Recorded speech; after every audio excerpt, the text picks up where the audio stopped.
নমস্কার।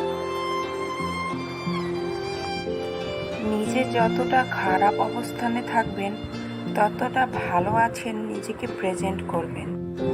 কিছু যায় আসবে না। তোমার আশেপাশের মানুষ বলবে, বাপরে বাপ, তোমার তো পোষপাস দেখে মনে হয় না তুমি না খেয়ে আছো। তখন হাসবা। বললাম না, কাছের লোক তো জানে ও ঝামেলায় আছে, কিন্তু নিজেকে কখনোই দৈন্যতার সাইনবোর্ড দিবেন না। আপনি যত বেশি সমস্যায় থাকবেন তত বেশি নিজেকে মাঞ্জা দিবেন, যত বেশি ঝকঝকা হয়ে চলবেন, কারণ এটা নিয়ম। আমরা কিন্তু তেলে মাথায় তেল দেই বেশি। নিজের অভাব মানুষকে যতটা প্রেজেন্ট করবেন ততটাই আপনার পদ অবনতি হবে।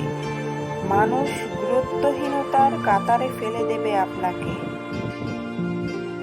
আপনি যদিও না খেয়ে কোথায়ও মিটিং করতে যান, সেখানে আপনি যদি ফিটফাটভাবে আপনার কথাগুলো প্রেজেন্ট করেন, তবে মানুষ গুরুত্ব সহকারে সে কথা শুনবে।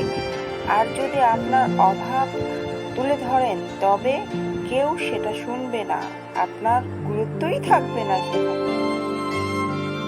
তাই আপনি যতটাই হতাশা, সমস্যা, শূন্যতায় থাকুন না কেন, মানুষকে দেখাবেন না, দেখবেন কিন্তু ওই উপরওয়ালাই, তাই না? ওই উপরওয়ালাকে মনে প্রাণে বিশ্বাস করুন।